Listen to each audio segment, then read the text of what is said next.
Assalamualaikum warahmatullahi wabarakatuh. Alhamdulillahilladzi an'amana bi ni'matil iman wal islam. Alhamdulillahi rabbil alamin arrahmanir rahim maliki yaumiddin. Qul huwallahu ahad Allahus samad lam yalid wa lam yulad wa lam yakul lahu kufuwan ahad. Wassalatu wassalamu ala Muhammadin wa ala alihi wa sahbihi ajma'in. Amma ba'd. Yang pertama-tama, yang paling utama sebelum yang kedua, marilah kita panjatkan puja dan puji syukur kehadiran Allah Subhanahu wa taala, the God of the universe, Tuhan semesta alam, Maliki Yaumiddin, yang memiliki hari pembalasan, Malikin Nas, Raja manusia, Ilahin Nas, sembahan manusia, walam yakul lahu kufuwan ahad, dan tidak ada sesuatu pun yang menjadi tandingannya. Tidak ada yang lebih berhak mendapatkan pujian melainkan Allah Subhanahu wa taala. Sekalipun kita memiliki teman yang ganteng seperti Musli, teman yang cool seperti Ocang, teman yang jago tilawah seperti Aidil, namun keseluruhannya itu tidak ada yang lebih berhak mendapatkan pujian melainkan Allah Subhanahu wa taala. Puji syukur kita panjatkan kehadirat Allah Subhanahu wa taala yang tidak bosan-bosannya memberikan kita nikmat, memberikan kita nikmat kesehatan, memberikan kita nikmat kesempatan, dan terlebih lagi nikmat iman dan Islam, sehingga kita masih bisa gathering and mempasi pulung pahala together di tempat yang mubarakah ini. Dan tak lupa pula kita kirimkan solawat dan taslim senantiasa tercurahkan kepada junjungan kita, kepada suri tauladan kita, tak lain dan tak bukan Nabi besar Muhammad sallallahu alaihi wasallam. Allahumma salli ala Muhammad. Beliau adalah Nabi, beliau adalah Rasul yang diutus oleh Allah Subhanahu wa taala ke bumi hanya untuk memperbaiki akhlak manusia, hanya untuk meninggikan derajat manusia. Semoga dengan salawat kita menjadikan kita umatnya yang mendapatkan syafaatnya kelak yaumil akhir. Amin. Ustaz Syahrudin Abbas yang saya muliakan, teman-teman seperjuangan yang berbahagia. Kita manusia tentunya memiliki akal dan hati nurani, sehingga kita dapat membedakan manakah yang benar, manakah yang salah, manakah yang hak, manakah yang batil. Membedakan kita dengan hewan yang tidak memiliki akal, tidak memiliki pikiran. Sehingga beruntunglah kita manusia yang diciptakan dengan sempurna. Allah Subhanahu wa taala berfirman di dalam Quran surah At-Tin ayat 4. Laqad khalaqal insana fi ahsani taqwim. Dan sungguh kami telah menciptakan manusia dengan sebaik-baiknya bentuk. Kelebihan itulah yang menjadikan kita manusia ditunjuk oleh Allah Subhanahu wa taala sebagai khalifah di bumi. Allah berfirman di dalam Quran surah Al-Baqarah ayat 30. Wa idh qala rabbuka lil malaikati inni ja'ilun fil ardi khalifah. Dan ingatlah ketika Tuhanmu berfirman kepada malaikat bahwa ia hendak menjadikan manusia sebagai khalifah di bumi. Sebenarnya apa sih itu khalifah? Secara ringkas, khalifah berarti pemimpin. Setiap manusia adalah khalifah atau pemimpin, dan setiap pemimpin akan diminta pertanggungjawabannya oleh Allah Subhanahu wa taala.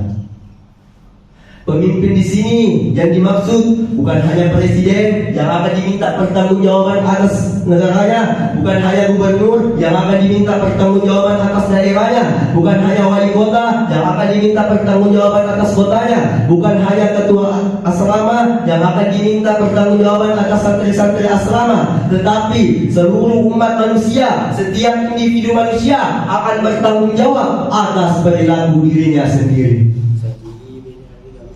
Ustaz Syahruddin Abbas yang saya muliakan, teman-teman yang berbahagia, Allah Subhanahu wa taala berfirman di dalam Quran surah Al-Zalzalah ayat 7 sampai 8. فَمَن يَعْمَلْ مِثْقَالَ ذَرَّةٍ خَيْرًا يَرَهُ وَمَن يَعْمَلْ مِثْقَالَ ذَرَّةٍ شَرًّا يَرَهُ.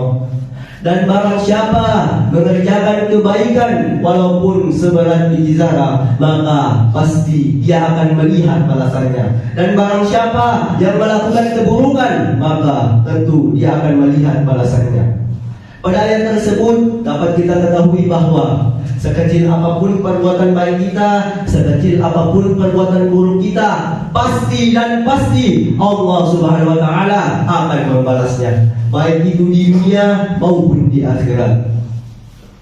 Sebagai contoh kecil, apabila kita memiliki teman yang suka mencuri lauk rantang, apakah Allah Subhanahu wa taala akan membalasnya? Tentu Allah akan membalasnya. Apakah balasannya? Makanan tersebut yang dia ambil adalah makanan yang tidak berkah, menjadikan hidupnya tidak berkah, menjadikan hidupnya sial, dijauhi oleh orang-orang sekitar. Dan yang paling parah, hanya karena perkara lauk rantang ia dimasukkan neraka. Naudzubillah min dzalik. Allah. Contoh kedua, apabila kita memiliki teman yang suka memberi, Allah Subhanahu wa taala berfirman di dalam Quran surah Al-Baqarah ayat 245 yang berbunyi, "Man dzalladzi yuqridu Allah qardan hasanan fayudha'ifahu lahu ad'afan katsira wallahu yuqridu Allah qardan hasanan fayudha'ifahu lahu ad'afan katsira wallahu yaqbidu wa yabsut wa ilaihi turja'un." Dan barang siapa yang meminjamkan hartanya kepada Allah dengan harta yang baik, maka Allah Subhanahu wa taala akan membalasnya dengan banyak dan berkali lipat. Allah Subhanahu wa taala menahan dan melapangkan rezeki. Sungguh hanya kepadanya lah kita kembali. Ada suatu kisah seorang guru dengan 3 gurunya, dengan 3 muridnya. Si guru tersebut memerintahkan 3 muridnya tersebut untuk pergi ke gua. Gua tersebut sangatlah gelap. Berpesanlah si guru, "Wahai muridku, pergilah engkau ke gua yang gelap tersebut. Apabila kalian mengambil sesuatu di dalam gua tersebut dengan porsi yang banyak, maka kalian akan menyesal. Apabila kalian mengambil sedikit, maka kalian akan menyesal. Dan apabila kalian tidak mengambilnya sama sekali, maka kalian pun akan menyesal." Maka berilah murid pertama. Murid pertama pun masuk ke dalam gua tersebut dan masuklah murid pertama dan tersandung sesuatu. Murid pertama pun langsung mengambil sesuatu itu dengan porsi yang banyak. Setelah itu murid kedua pun masuk dan tersandung sesuatu. Ia mengambil sesuatu itu dengan porsi yang sedikit. Masuklah murid ketiga. Ia masuk dan tersandung sesuatu, namun ia tidak mengambil semuanya, bahkan tidak mengambil sedikit pun. Setelah 3 murid tersebut keluar dari gua, ia menemui gurunya. Mereka pun, ketiga murid tersebut pun langsung kaget karena yang ternyata ia ambil di dalam gua itu adalah sebongkah emas. Maka menyesallah si murid pertama. Mengapa? Karena ia hanya mengambil banyak. Kenapa tidak mengambil semuanya? Murid kedua pun menyesal. Mengapa? Dia hanya mengambil sedikit. Mengapa dia tidak mengambil banyak?